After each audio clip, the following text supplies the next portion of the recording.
Assalamualaikum warahmatullahi wabarakatuh. Perkenalkan, nama saya Rega Ditya Pratama. Pada video kali ini saya akan membahas networking model. Apa sih itu networking model? Nah, jadi networking model ini adalah aturan-aturan dasar dalam sebuah di dunia sistem komputer. Nah, networking model. Nah, networking model adalah sebuah konsep dalam arsitektur jaringan yang digunakan sebagai standar dalam proses komunikasi data perangkat dalam jaringan. Selain menjadi standar, networking model ini juga memberikan panduan tentang bagaimana data dikirim, diterima, dan diproses dalam jaringan. Nah, sebelum networking model ada, setiap vendor membuat atau memiliki networking modelnya masing-masing.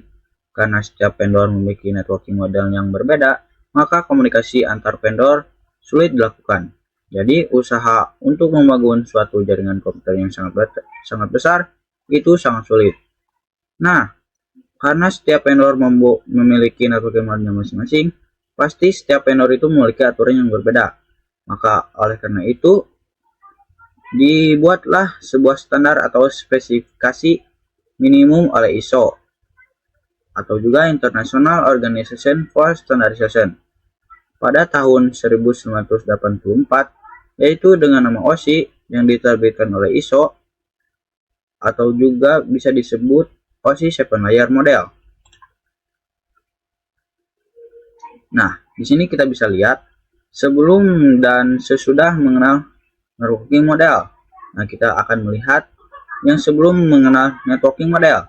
Nah, di sini kita lihat tidak teratur dan berantakan. Ada aplikasi dulu, enkripsi, dan lain-lain.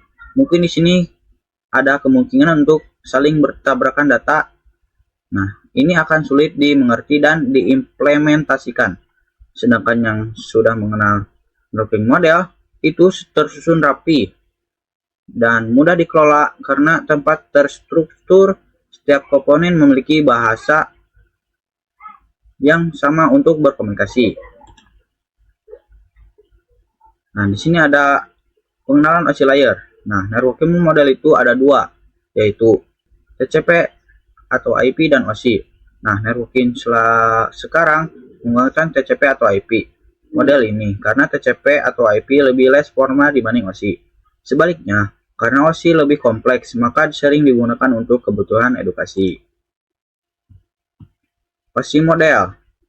OSI model dikembangkan oleh International Organization for Standardization atau ISO sebagai kerangka kerja untuk menghubungkan sistem yang berbeda dalam jaringan.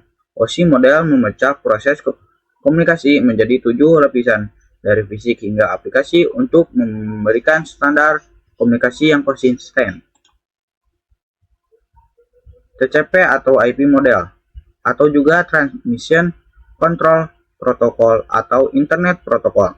TCP atau IP model juga dikenal sebagai protokol internet, merupakan dasar dari jaringan internet dan didesain lebih sederhana dibanding OSI model dengan hanya 4 lapisan. Model ini dibuat oleh US Department of Defense atau juga DoD. Model ini menggabungkan fungsi beberapa lapisan OSI ke dalam satu lapisan yang lebih luas. Nah, di sini ada cara kerja TCP. Mungkin cara kerja TCP ini sama dengan OSI, mungkin ada sedikit berbeda. Nah, di sini cara kerja TCP/IP. 1. Memecah data menjadi paket kecil. Cara kerja pertama yaitu memecah data menjadi paket-paket kecil sebelum ditransmisikan ke media lain yang disebut layer. 2. Paket dikirim melalui router. Router berfungsi untuk mengirimkan sekaligus menentukan rute pengiriman paket data. 3. Paket berhasil dikirimkan ke tujuan. Jika paket sudah terkirim dan sampai di alamat tujuan, selanjutnya layer TCP atau IP akan menjalankan tugasnya masing-masing, mulai dari penerjemahan sinyal menjadi data hingga akhirnya disusun menjadi sebuah file utuh.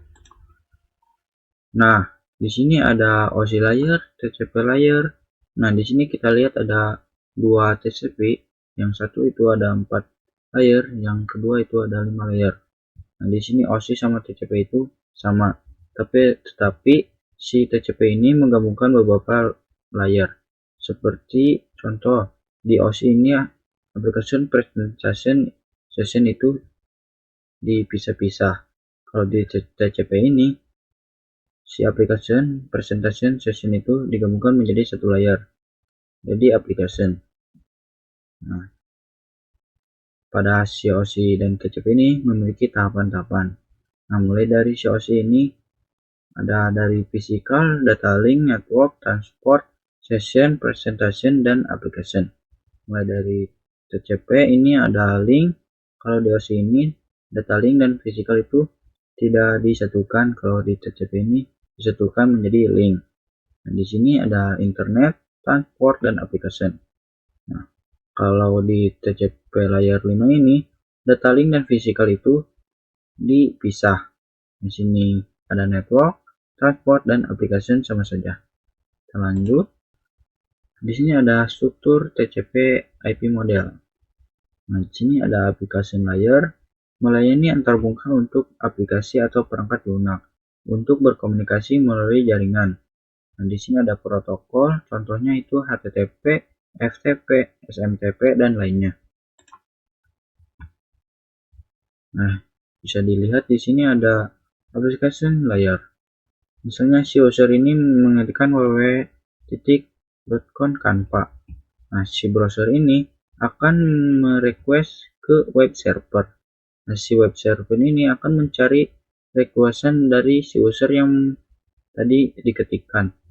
Nah, sudah mencari si web server ini akan merespon HTTP, lalu dikirimkan ke browser. Nah, si browser ini akan mengirimkan ke si user yang diketik tadi dan memunculkannya di device si user. Lanjut.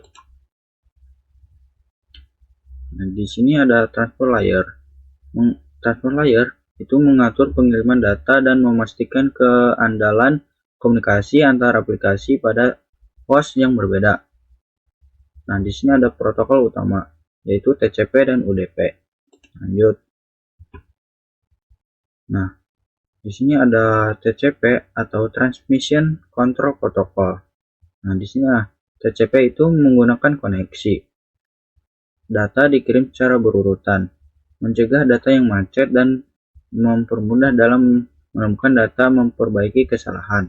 Negatifnya, si TCP ini terdapat banyak komunikasi dua arah antara kedua pihak sehingga butuh waktu yang lebih lama. Lanjut. Nah, sedangkan si UDP ini itu tidak berbasis koneksi dan memiliki tanda pengenal atau nomor urut.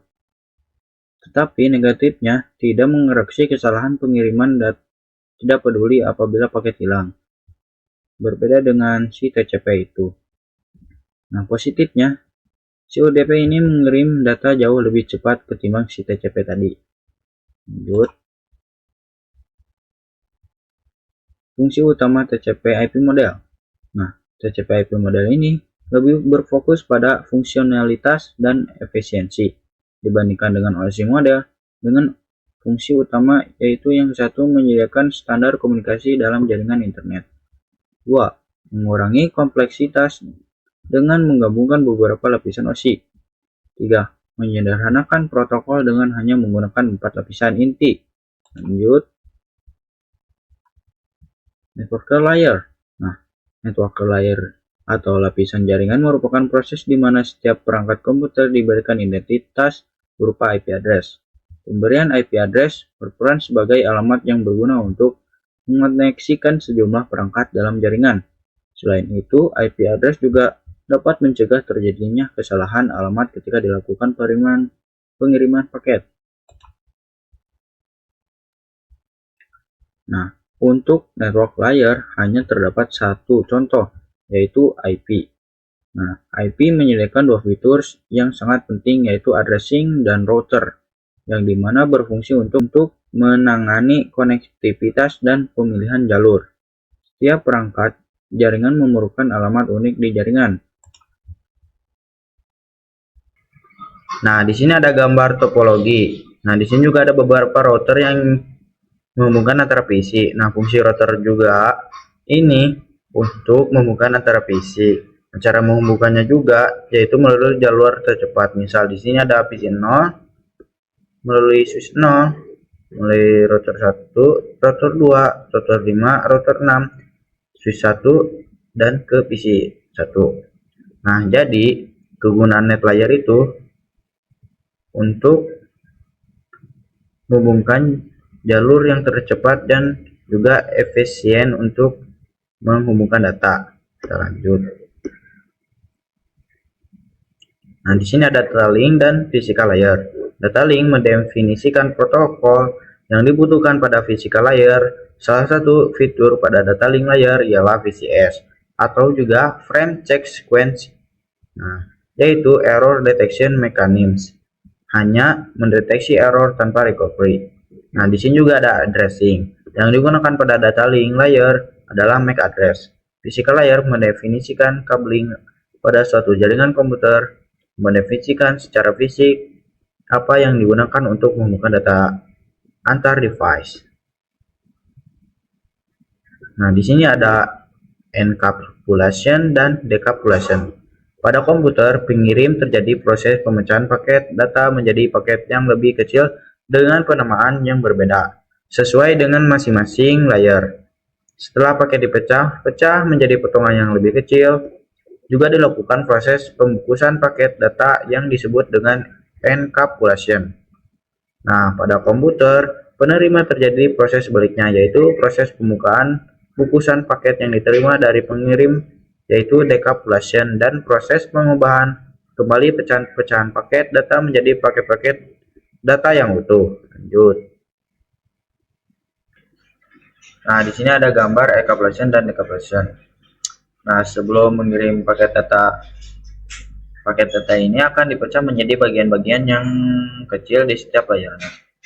Nah, di sini mulai dari application layer, transport layer, network layer, data link layer, sampai ke physical layer. Nah, dari physical layer ini akan mendefinisikan menjadi sebuah angka biner yang mulai dari 0 sampai 1. Nah, dari physical layer ini akan mengirim paket data ke penerima. Nah, akan melakukan proses yang namanya decapsulation atau pembukaan data. Jadi data-data yang tadi sudah dipecah menjadi bagian-bagian kecil dan dibungkus akan dibuka kembali dan didefinisikan sesuai layer, mulai dari physical layer, data link layer, networking layer, transport layer, dan application layer. Lanjut. Contoh encapsulation dan decapsulation.